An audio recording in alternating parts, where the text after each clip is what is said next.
Hi, and welcome to Women Entrepreneur Spotlight. I am so excited to have today with me Anne DeAngelis, owner of Champagne and Stars Event Decor.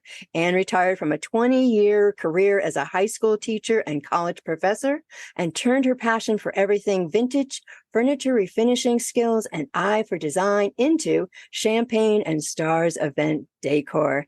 And thank you for joining me. And how is the summer so far? Thank you for having me, Deb. I'm really excited. Summer's been relaxing, busy, but also very relaxing. So I'm really fortunate that we took some great trips this year, and I really spent time with my family, which is important. Very much so. Oh, that is great. And it's been a little hot this summer, though. Oh, yeah. Yes, for sure. But that's okay. I'll take that. I'm not a winter person anymore. So I'm the opposite. I'm a winter. I would take fall and winter over summer. Yeah. Oh my goodness. All right. So 2 questions to get us warmed up. If you could live anywhere in the world, where would it be? So definitely Massachusetts. I love New England. As I just mentioned, I love fall and winter weather. So you certainly get a nice dose of that up there. I was in Concord, Massachusetts last year. It was my first time. I had been to Boston and Salem many times, never in Concord, and I really fell in love with it. So if I could relocate, I think I would go there. Oh my gosh, it's beautiful up that It way. is. What's your favorite app on your phone and why? So Splice. I use Splice quite a lot for making reels and all the videos that I have to post on social media. I know a lot of folks use CapCut. I haven't mastered that yet. So Splice is definitely my go-to app. Oh, that's great. And I love asking this question because I've learned about different apps. Yeah, I'll bet. All right. So first profession, high school teacher and then college professor. First, thank you for being a high school teacher and Mhm. college professor. That is not an easy job. No, Right? no, it's not. Was there something that directed you into the teaching field? Actually, my path it's a little bit circuitous. I started as a biology pre-med major in college. I went to Widener University and I thought I want to be a doctor. Forensic science was just becoming a thing in terms of, pop culture and people having an awareness of this field of science. So I thought I want to work in some kind of a forensic lab for the FBI. I did a year of that and it wasn't my thing. Yeah. So I decided to shift gears a little bit. I always liked writing and just rhetoric. And so I said, well, I will be an English major and I'm going to go to law school and then I'm going to go into the FBI. My father was a Philadelphia police officer for many, many years. He just retired after like over 40 years being a cop. He was a little leery about me going into law enforcement. I don't know. I wish I could, in answer to your question specifically, I wish I could remember who got a hold of me and said, hey, what about becoming an English teacher? I don't know if it was a college advisor, someone said it to me. And I said, hey, why not? And so I started taking education classes and officially decided I want to teach in secondary ed and be a high school English teacher. And that was my path. And that's where you ended up. Wow. Yep. Teaching is oh my gosh. Now I have 4 children in the school system and all I can do is say thank you, and thank you. Welcome. I loved absolutely. it. Did you? I did. I really did. I loved it for a long period of time. Yeah, 20 plus years, right? And then so from high school into the college. Yes, I decided I wanted to get my doctorate. After I got the doctorate, I started adjuncting at one university. And then I wound up adjuncting at the university where I earned the doctorate. I thought this is the next step. I'm getting older. I'm going to move into higher education. Started doing that. It was a little bit more of the same. It wasn't quite as different as I thought it was going to be. Really? And by that point, I was already starting to sour on being in education. And so I just knew I don't think this is the road I'm going to take. And what year was that? Where are we on the timeline? I was probably in year 18 by that point, and I had been juggling, teaching college, teaching high school full time. It was really by year 19 that I had just that moment of truth. What am I going to do? And had a conversation with my husband about walking away from teaching, just all of it. and decided, okay, I'm going to do it. And what year was that? Are we just before COVID? It was right before COVID. So my last year I finished out the 2018-2019 school year. So by the end of that school year, I had 20 years of teaching at that point. Did you find at that point, at that 20-year mark, the difference in students' attitudes? I did. Not only were the kids different, but the parents were different. The lack of support.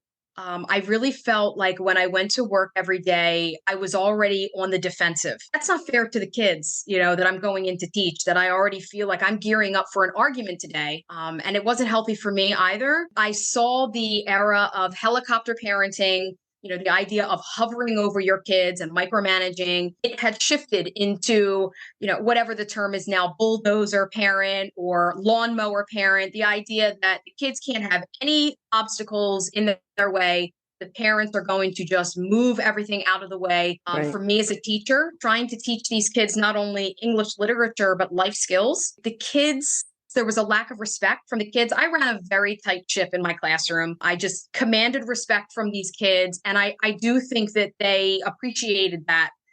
It's funny because kids balk at discipline and structure, but it's actually something that they really do need. Absolutely. Thrive when they have it. And I feel like I provided that.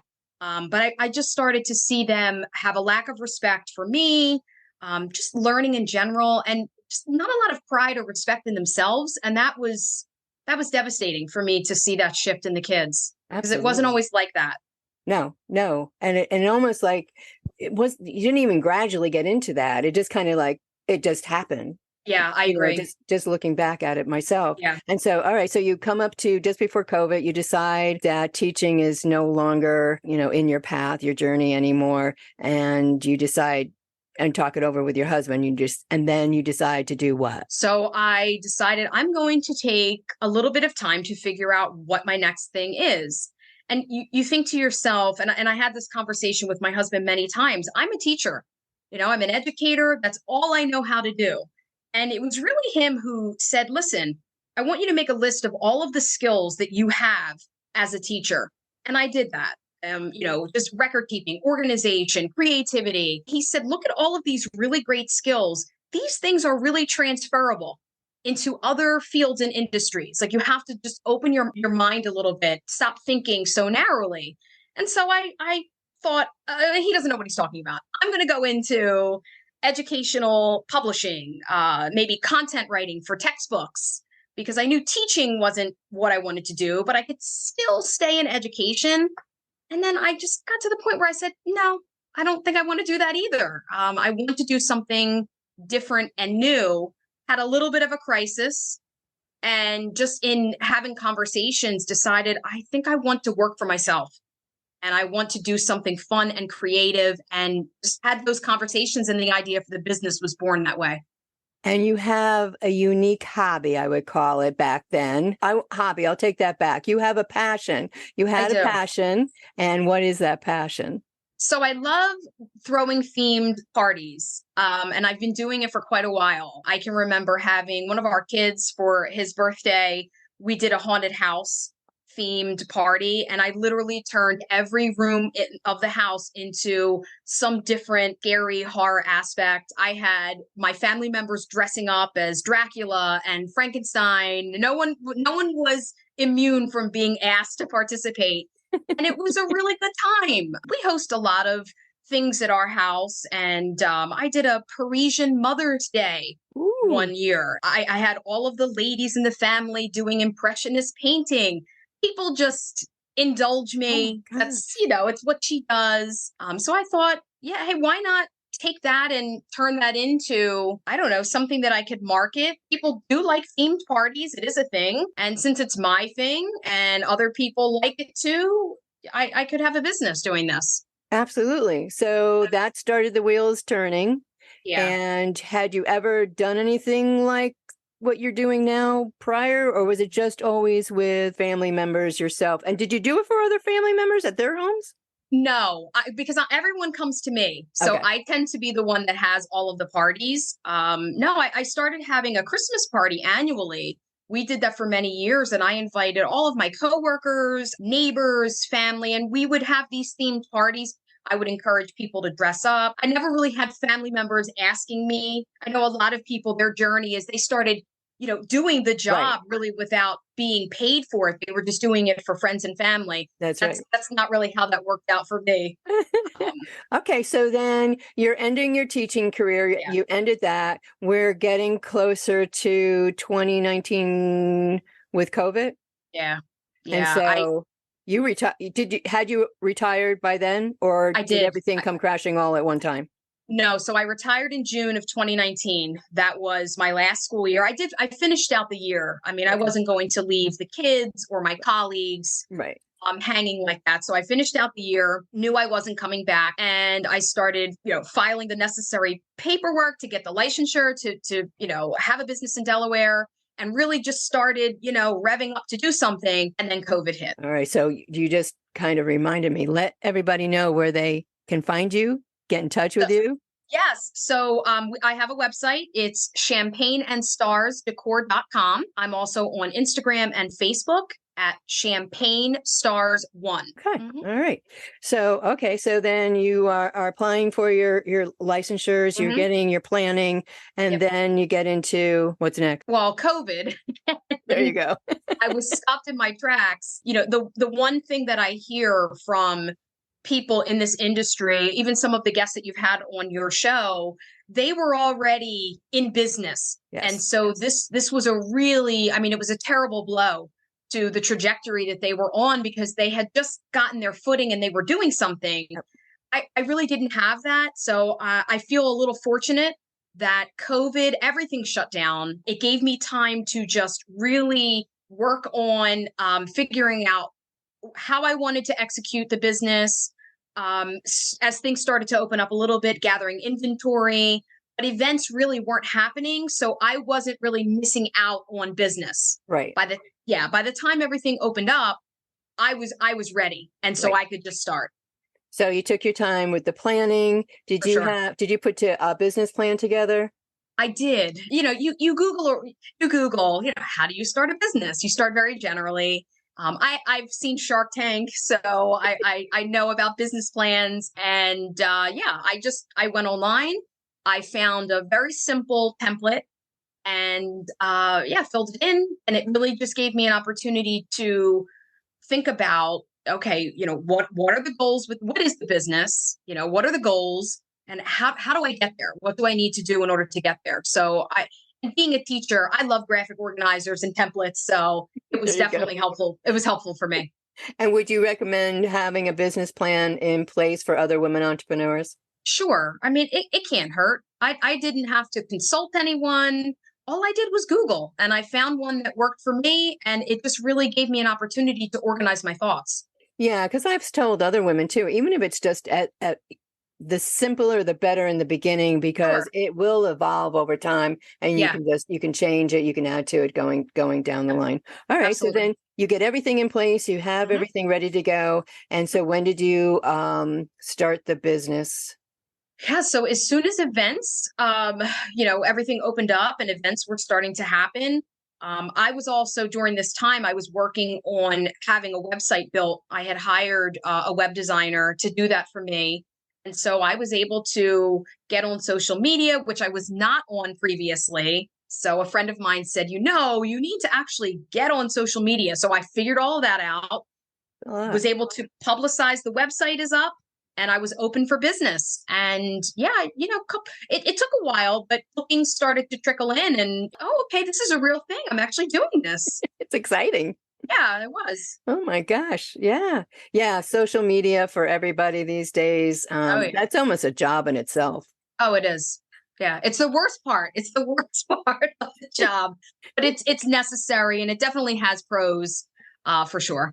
Absolutely. But then you have referrals, and I think Yes. that's also the best way to go too when you get those personal Yes. referrals. So, all right. So then did you start acquiring your inventory during COVID?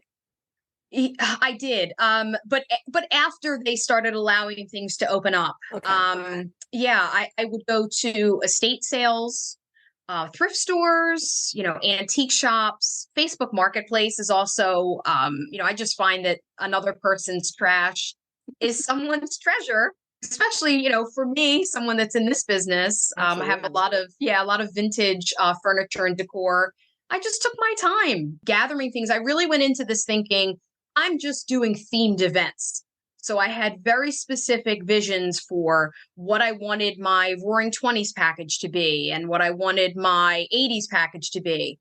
And then what happened was as things fully opened up, I started to branch out and, champagne walls and, pedestals for desserts. And you have to pivot, but still trying to stay true to my brand, as they call it, or what my original goal was with the business, with the themes. I try to still stay with that, even though it is necessary to, to have other things. Do you have a favorite that you have done? Do you have a favorite theme that you have done? I do. So I'm in love with F. Scott Fitzgerald's The Great Gatsby. Oh my gosh. I taught that book all 20 years that I taught high school. It was my favorite unit. I love all things 1920s. The name of the business actually comes from a line in The Great Gatsby. So that's how intertwined I am with that book. So hosting 1920s events, those are my favorite. Oh, wow. Oh, that's great. Oh, I like that. I like that story. So how do you keep track of your inventory? So I use a spreadsheet. Okay. It's got a bajillion tabs on it. I work out of my home. Okay. So I completely commandeered the entire basement and it's filled with furniture and a lot of small things too. So a lot of tabletop items. I have bins and shelves full of bins. And on the outside of my bins is my inventory system. So I know what's in, what's out. I've found ways to make it work for me. Awesome.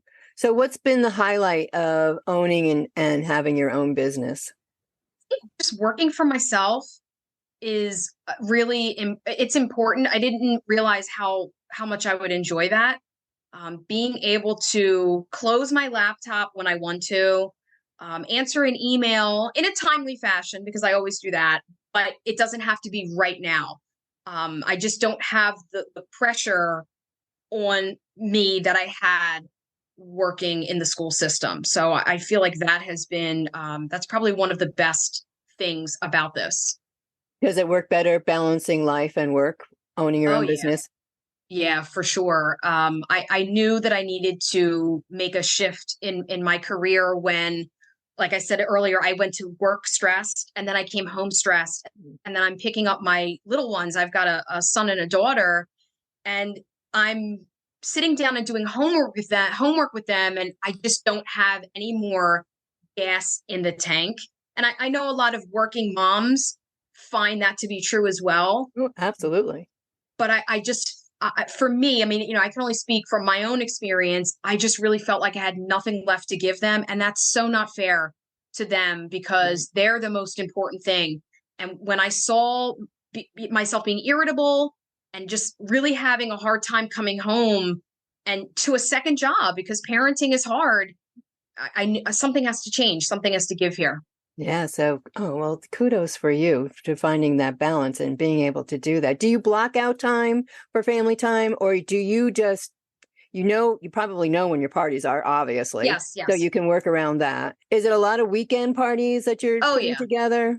Yeah. Corporate events tend to be during the week. Okay. A lot of them, and that's okay, of your showers and weddings and parties, those are on the weekends. Oh, okay. So you just work around it. I do. And my kids are old, and my son is 14 now. He's 15. He's got a social life. So he's not home on the weekends a lot. And, my daughter, she's going to be 11. Wow. She's also carving out her own little social life as well. There you go. Play dates and friends parties and FaceTiming. So they just don't need me around as much. And I can go do what I need to do and come home and then go back and clean everything up. So it works. Awesome. Did you have a mentor in the beginning? Do you have a mentor now? I don't. I didn't know anyone that was in this business. I honestly, I don't know any women in my life that own their own business, if I really think about it. My husband was a huge support. He is a huge support. But I did want to mention one friend of mine. She is she taught with me, and she's an assistant principal now. So I've been really fortunate and so glad to watch her grow in, the education profession. She was one of my biggest cheerleaders, telling me, you need to leave this job and you need to do something else. And when I told her about the business, she was on board and she was so supportive. One of the very few people, actually, aside from my husband in my life, who really just had the confidence in me at a time that I didn't have confidence in myself. She designed my logo. She's wonderful. So no mentor, but those are the two people that really stood by me and pushed me to do this. And I'm so glad. Well, that's great. I mean, that's a big support right there. So you have Yeah, two huge supporters helping you. definitely. Yeah. Absolutely. Yeah. Did you have, so when you finally were officially into business, did you start having any doubts? Yeah. Yeah. I went from being, I don't want to use the word dominating, but I went into work and I knew what I was doing and I was really good at my job and I had a lot of respect. I felt like I had a lot of esteem where I was teaching, and I lost all of that and I started at zero, not really sure what I was going to do. Okay, I'm going to start this business. I don't know how to start a business. It just the self-doubt at the beginning of this was really hard, but it's something that, you overcome because you do it. And one booking turns into two, and then you look at yourself and you say, well, I'm doing this. This is actually happening. And that gives you the confidence to keep going. Absolutely. And that's what I like to hear so that other women hear that, because I think we've all doubt ourselves when we're Yeah, starting, we're rough on ourselves. for sure. We're our own worst Yes, enemies we are. sometimes. Yep. What is the process when someone is ready to contact you for your services? On my website, there is a contact form, plus all of my contact information is there, my phone number, my email. So, I mean, the easiest thing to do is go on the website. If you see some things that you like, you can use the contact form and reach out. Or maybe you just go to my site and you don't really know what you want. You can use the contact form, or you can always call me. You can text me. You can email. I mean, I'm open. Sometimes people DM me on Instagram or Facebook, which is fine. And then I always move the conversation to email because it's just easier to communicate. DMs get lost, but Right. any of those avenues work for me. So when a client finally contacts you, do they have some type of idea of what they want, or do they call and say, well, I'm having a party. What should I do? It's more the latter, which is surprising to me. I really thought this is easy. I have these couches, I have these tables, people see what they want, bing bam boom, they place an order, I deliver it. That's not how it works. And I think it's because I am coming from my perspective. When I'm having a party, I already know what I'm envisioning and Right. I know what I want. People don't know, and that's okay. And that's part of what I'm here to help with. And it took me a little bit to understand that. So sometimes people reach out, they are looking for, they have a certain vibe that they're going for. And from there, I can say, well, I have things in this color palette or things that fit this theme or this, the tone of the event. And we just kind of have that conversation and I try to help them get there. I sometimes myself, it's like, what am I going to put with this? And what am I going to put with that? Right. And, right. And People so need help. absolutely. I know I do. So when you have put everything together for your client and you present it to them, Yes. do you have a storyboard, or do you just use your pictures from your site? How do you work that? Right. So if it's an easy, if the conversation is easy with a client, I want this chair and I want this couch. I use 17 hats. I know some people use HoneyBook.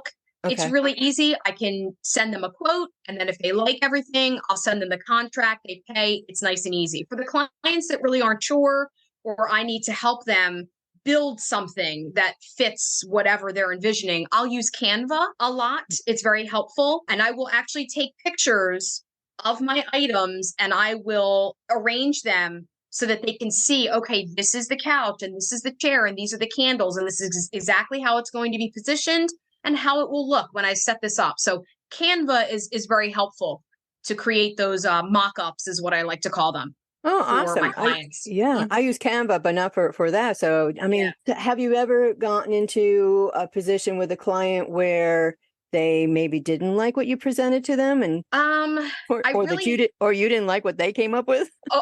all the time, all the time.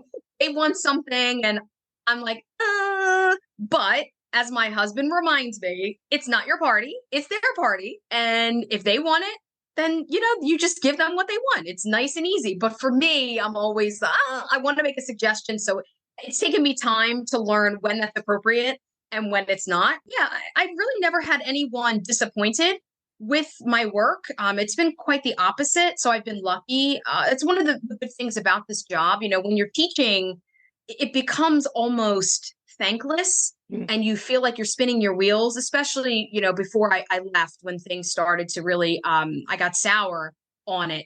People are so appreciative of what you do for them. They're so thankful. They're sharing your photos, or photos of your setups and referring you. So I'm actually really feeling a lot of love from my clients. I know that I'm going to encounter the disgruntled client at some point. I'm prepared. What can you do? It just hasn't happened yet. So we'll Good. see.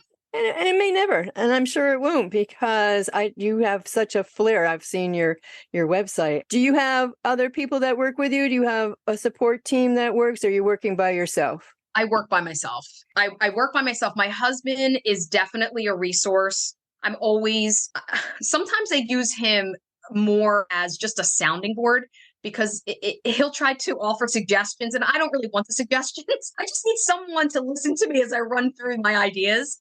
And then there are other times where I have an idea for building something, and he's very math brained, engineering brained, and he'll be able to tell me, well, that wouldn't work. You need a support here. And he's really great for those kinds of builds that I need help with, large events where I need muscle, to help me carry something, because things are heavy. Do you do the deliveries yourself? We do. Yeah, I do. Wow. Yep. We deliver and we set up. So we've got a couple of delivery tiers, and one of them does include setup. So we'll stage and we'll set up, but I think they're intrigued. And so they want to help me. And I usually can just pay them in lunch, or dinner and drinks after to celebrate. And they're cool with that. But scaling up is definitely, that's in the plan. And I know I have to do that. Part of me is hesitant, because then you relinquish a little bit of control. Right. But I have to be at peace with that, because I'm getting to the point where I do need some help. Well, good. Well, that's a good thing. Yeah, it is. Absolutely. So how long have you been in business now? So 2019, over 3 years. Okay. That is great growth. Absolutely. When you're definitely at that point where you're thinking about adding on. What has been one of the most valuable lessons you have learned running your own business? I think being able to adjust and pivot is important. Again, going back to what I said earlier about having transferable skills. I mean, when you're teaching a class and you have a lesson prepared and you think that you're really prepared for everything, something happens. You have to be able to pivot very quickly and change course. Being able to transfer that skill that I had as a teacher to this business has been really, really valuable. Being patient with yourself when you're starting out. You're just not going to be great at everything when you first started. So I feel like I've learned the value of being patient, being kind to yourself. It goes a long way at the beginning. Absolutely. Because again, we're our own worst enemies, and we doubt ourselves. Yeah. And it's like, oh, I can't do this, but yes, you can. You can do it all. All right. Tell everybody one more time where they can get in contact with you. Yes. So I'm at champagneandstarsdecor.com. I'm also on Facebook and Instagram at champagnestars1. You can also email me. It's info@champagneandstarsdecor.com, or you can text me or call me 302-514-3356. Awesome. And one of my goals with Woman Entrepreneur Spotlight is to create a network of women entrepreneurs that could reach out to each other. And I would love to add your name to that list.